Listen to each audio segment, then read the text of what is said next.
Hallo und herzlich willkommen zu einem neuen Video. Und wer diesen Tag hier kennt, der hat schon eins von meinen Videos vielleicht gesehen, denn das ist der Smart Tag der ersten Generation. Dazu habe ich damals auch ein Video gemacht und jetzt wollen wir uns heute mal den Zweier angucken, also den Samsung Galaxy Smart Tag 2, der jetzt gerade im Oktober rausgekommen ist. Ein kurzer Eindruck zu dem Gerät.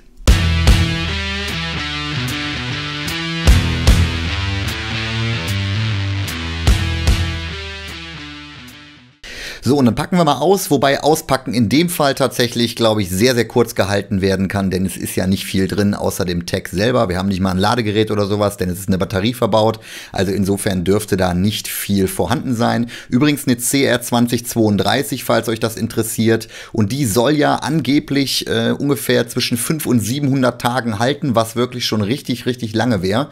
Das kann ich natürlich heute und in diesem Video natürlich nicht testen, logisch, aber ich bin gespannt, ob das auf Dauer dann wirklich, ob da Samsung das Versprechen auch halten kann, dass die Laufzeit echt so lang ist, wie das versprochen wird. Quick Start Guide natürlich auch auf Deutsch, seht ihr hier oben.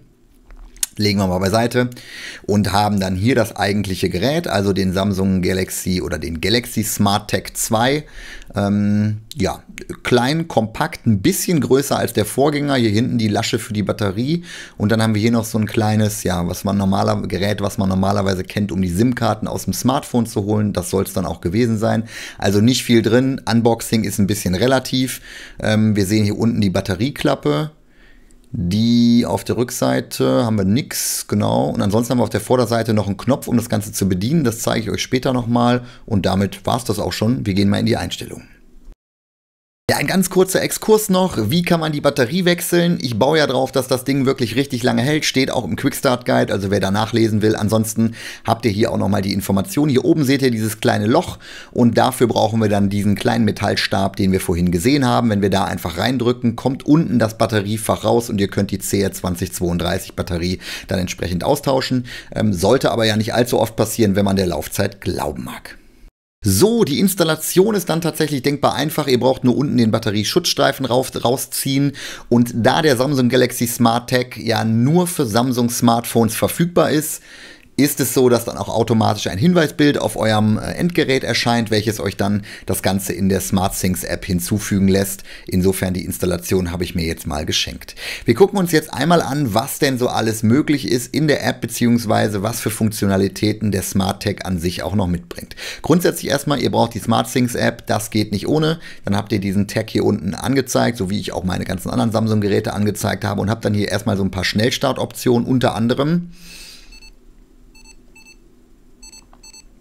könnt ihr eben den Tag klingeln lassen. Wenn ihr in der Nähe seid und ihn aber trotzdem nicht seht, könnt ihr halt hier entsprechend dann nochmal eine zusätzliche akustische Funktion aktivieren, die es euch ermöglicht, das Ganze dann auch noch schneller zu finden. Dann habt ihr hier einen Standortverlauf. Ihr seht hier, der hat sich heute nicht viel bewegt, weil ich ihn heute auch erst bekommen habe.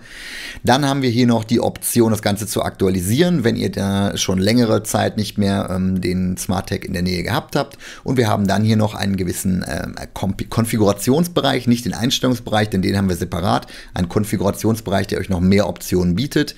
Ihr habt zum einen die Navigation, das in der Nähe suchen, beim Zurücklassen benachrichtigen, vielleicht noch ganz interessant. Wenn ihr das zum Beispiel am Koffer habt und den habt ihr immer am Mann, dann könnt ihr hier definieren, dass der Smart Tag sich meldet, beziehungsweise sich euer Telefon meldet, sobald die Verbindung zwischen beiden abgerissen ist. Ist so ein kleines bisschen wie diese Klingelgeräte, die ihr vielleicht am Portemonnaie habt. Wenn man die auseinanderreißt, fangen die an zu klingeln. So in der Art ungefähr ist das Ganze dann.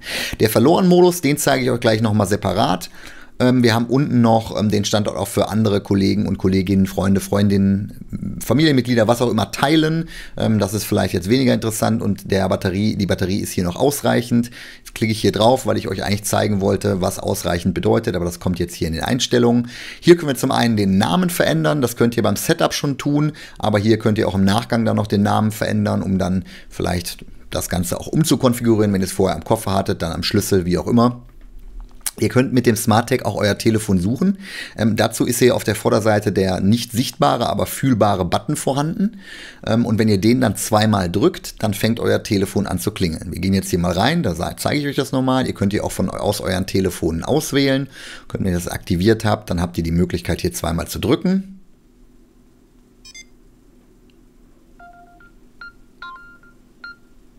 und ihr hört, dann fängt das Telefon an zu klingeln und ihr solltet es im Zweifel finden. Finde ich eigentlich eine ganz gute Möglichkeit.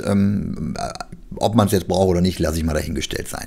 Ihr habt aber noch eine Möglichkeit, den Knopf auch zu konfigurieren. Dann könnt ihr quasi hier Regeln hinterlegen. Also sprich, wenn ihr zum Beispiel weitere SmartThings Aktivitäten oder Regeln definiert habt, könnt ihr einfach diese auf den Knopf legen, entweder für einmal drücken oder gedrückt halten. Könnt damit Geräte steuern, sonstige Dinge machen, Routinen ausführen und so weiter und so fort. Also vielfältige Konfigurationsmöglichkeiten. Mir persönlich hat es immer nicht eingeleuchtet, warum man das machen sollte. Aber vielleicht seht ihr dann Anwendungszweck. Ich meine, Samsung sieht ja auch einen, von daher wird es wohl einen geben. Ihr könnt die Lautstärke verändern, die der SmartTag abspielt und auch den Klingelton. Ja, da gibt es hier so ein paar verschiedene, kann man dann nach seinem Geschmack ändern. Energiesparmodus ist vielleicht nochmal ganz interessant. Die maximale Laufzeit erreicht ihr nur, wenn ihr die smarten Funktionen im Galaxy SmartTag 2 abschaltet. Das kann durchaus Sinn machen, denn ihr müsst ja nicht ständig die Lautstärke verändern. Ihr braucht auch vielleicht den Button nicht. Ihr wollt das Ganze nicht klingeln lassen oder ihr wollt vielleicht auch irgendwelche sonstigen Dinge, die eher smart sind, nicht aktivieren.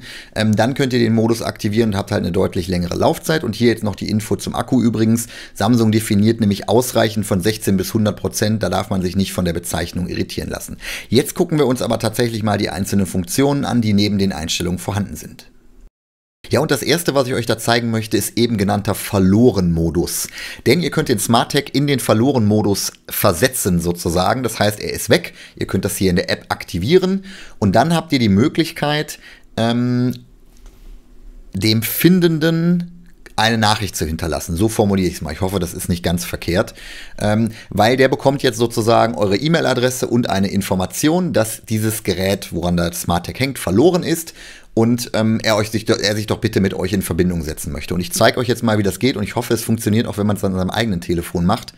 Denn da ist ein NFC-Chip verbaut, der wiederum hat eine Internetadresse hinterlegt und jetzt funktioniert es natürlich nicht, der berühmte, doch, jetzt geht's. Da ist eine Internetadresse hinterlegt und wenn ihr die aufruft, bekommt ihr eben die von mir gerade gezeigte Benachrichtigung. Also sprich, dieses Gerät ist verloren, bitte schreibt mir eine E-Mail, ich möchte es gerne zurückhaben. Ihr könnt natürlich auch noch andere Texte vergeben, könnt auch noch eine Telefonnummer hinzufügen, wenn ihr wollt, oder halt eben, oder ergänzend halt eben eure E-Mail-Adresse, sodass ihr dann euer Gerät auch wiederbekommen könnt und derjenige euch auch erreichen kann. Das funktioniert übrigens mit allen NFC-Geräten, also nicht nur mit Samsung-Geräten, sondern auch mit dem iPhone und so weiter und so fort. Ja, viel spannender ist es natürlich, den Samsung SmartTag 2 dann zu finden. Und jetzt muss man zunächst mal wissen, dass der Samsung SmartTag 2 ja nur von Samsung-Geräten, anderen Samsung-Geräten auch gefunden werden kann. Das ist ein kleiner Nachteil, denn bei Apple gibt es ja viel mehr Geräte. Samsung ist zwar auch weit verbreitet, aber nicht ganz so weit verbreitet wie vielleicht Apple.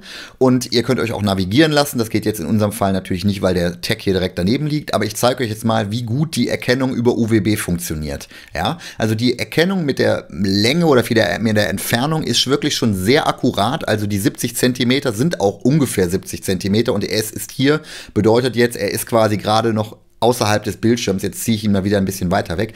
Also das funktioniert wirklich sehr, sehr gut. Wenn ihr nah dran seid, ist das Finden aus meiner Sicht, wenn ihr ein UWB-fähiges Telefon habt, überhaupt kein Problem. Dann könnt ihr zur Not natürlich auch hier nochmal die Klingel abspielen lassen, wenn ihr in der Nähe seid. Das funktioniert richtig, richtig gut. Da muss man einfach sagen, die Erkennung und so weiter und so fort, die ist absolut top. Der Nachteil ist natürlich, es funktioniert nur mit einem Samsung-Smartphone und der noch größere Nachteil ist nur diese genaue Erkennung sogar nur mit einem UWB-fähigen Samsung-Smartphone. Und das ist natürlich schon ein bisschen ein Thema. Denn wenn ihr unterwegs seid und dann quasi nur Bluetooth habt, dann ist die Erkennung schon deutlich schlechter. Noch problematischer wird es natürlich, dass ihr, oder was heißt problematisch, aber zumindest einschränkender, dass auch nur andere Samsung-Geräte euch informieren können, wo der Tag gefunden wurde.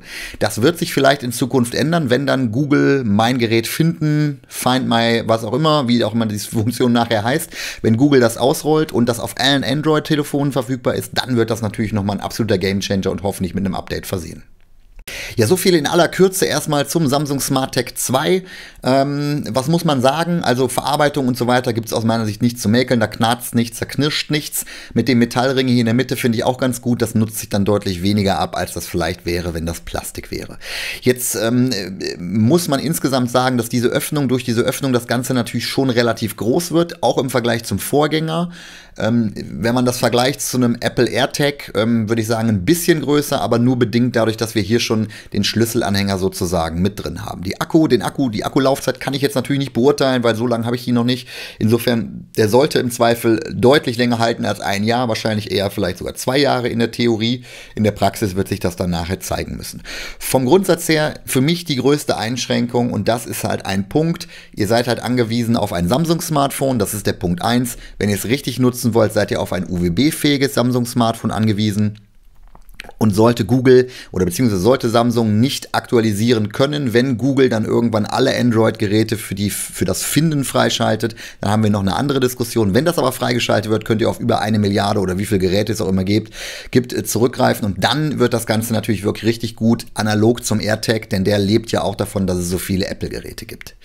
Ja, was soll man am Ende sagen? Der Samsung Galaxy Smart Tag kostet knapp 40 Euro. Ist das okay? Ich würde sagen, es ist okay, aber vielleicht ein bisschen zu teuer. Man sollte sich da vielleicht eher an Apple orientieren und auf diese Preisklasse zurückgehen. Aber gut, das wird Samsung schon selber wissen. Wenn ihr noch Fragen habt, schreibt mir gerne in die Kommentare. Danke euch fürs Zusehen und Alexa, Kamera aus. Okay.